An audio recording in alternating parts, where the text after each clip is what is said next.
And there is more to your profession than just chasing the dollar. There's more to it than money.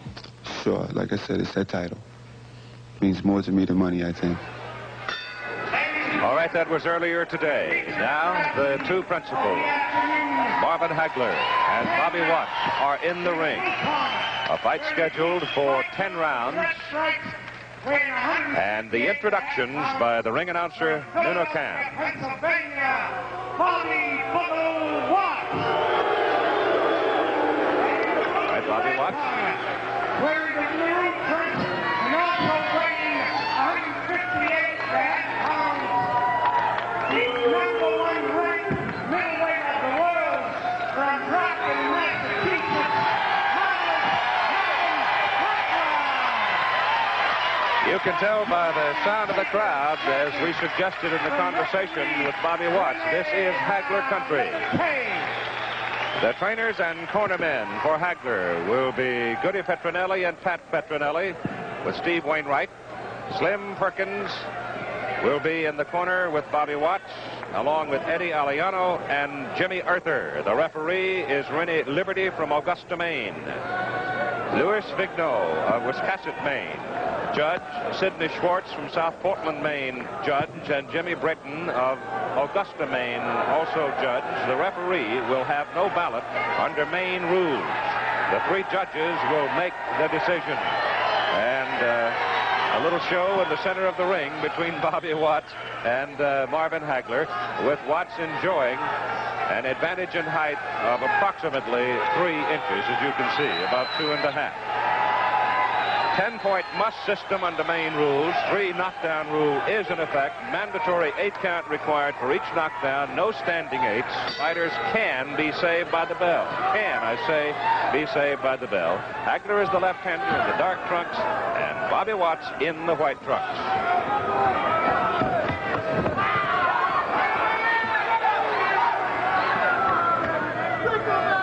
Though Watts has a 2.5-inch advantage in height, if that is an advantage, he has no appreciable advantage in the reach factor. Oftentimes, that is the most important. He looks quite a bit rangier than does Marvin Hagler.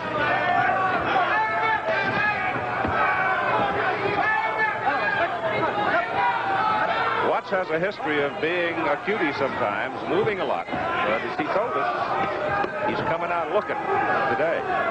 There'll be no great amount of dancing, as perhaps his name Boogaloo implies. Hagler digging hard to the body and covering well as Bobby Watts retaliates.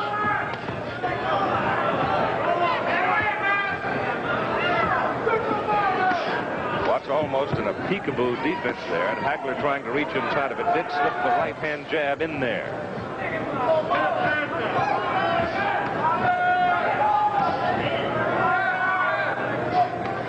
Hagler making the fight early, doing the scoring early.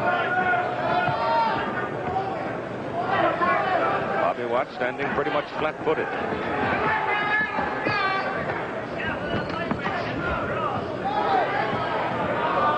Hagler at times has been quite boastful, quite boisterous in his media conversations. I thought him quite reserved today, quite to the point, and interesting in his attitude, that he realizes the championship was so close to him the last opportunity, and he is supposed to get another opportunity in the foreseeable future, as soon as Minter and Atafermo have their rematch, and they are scheduled for a rematch in June.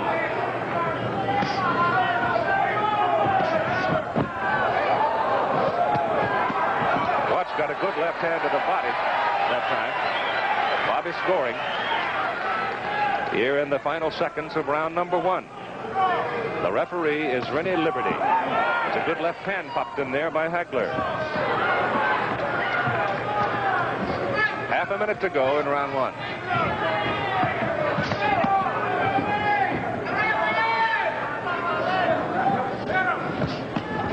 Despite his rangy appearance, it is already apparent that Bobby Watts generates considerable leverage. You hear the blows thudding against the arms and forearms of Hagler.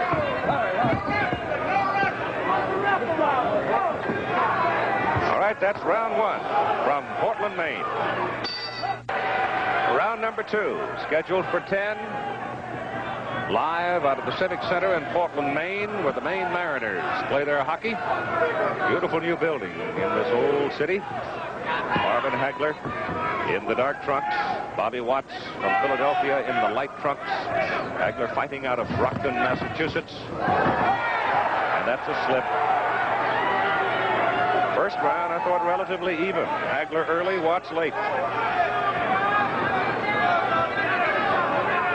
These are middleweights. Watts covered in that exchange, but in this exchange, he gets a solid right hand on the chin, inside. Hagler going after him. Watts again caught by that right hand uppercut, snapped his head back. Looking to counter.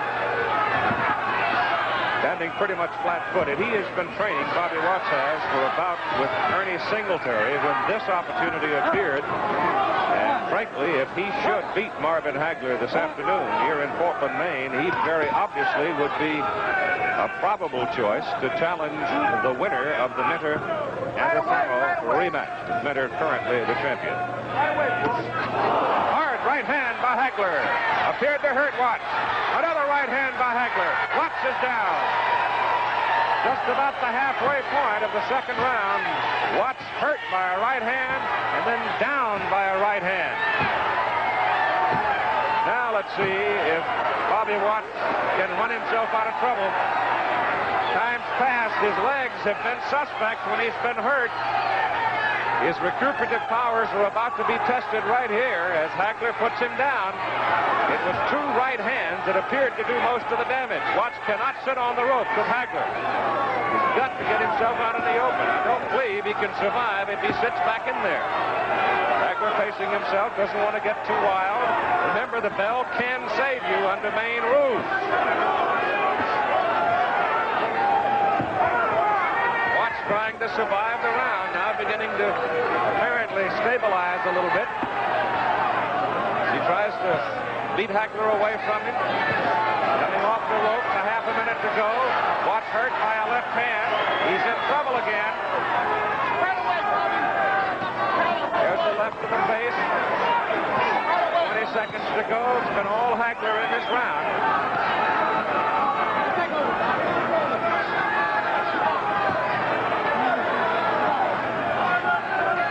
Watts is going to make it through number 2. The bell can save you under Maine rules.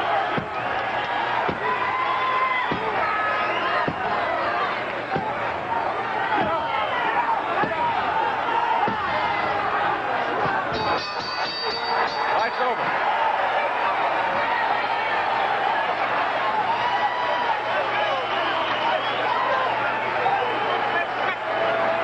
Lights over. Well, now, there appears some confusion on the part of the timekeeper at ringside because the list of rules handed to us, the bell could save you.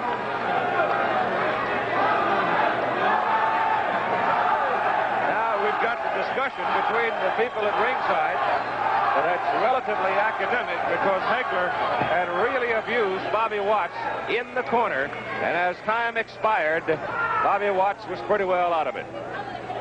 So Marvin Hagler continues to be one of the most impressive middleweights in all the world. Bobby Watts said that he'd stand his ground, that he would try to go for the big punch. And I think the aftermath of this one is going to be one of considerable controversy because the bell could have possibly saved Bobby Watts.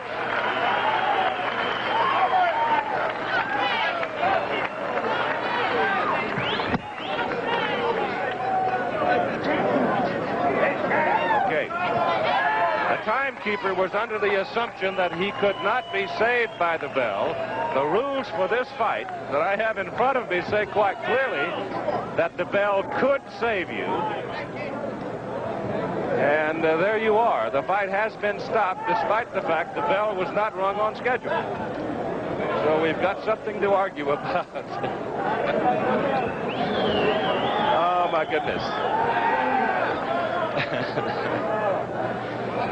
So some confusion between the officials and the timekeeper as Marvin Hagler stops Bobby Watts. Now here's the end of the fight. Watts goes down, and again it is the right hand to the side of the head that drops Bobby down for the second time in the fight.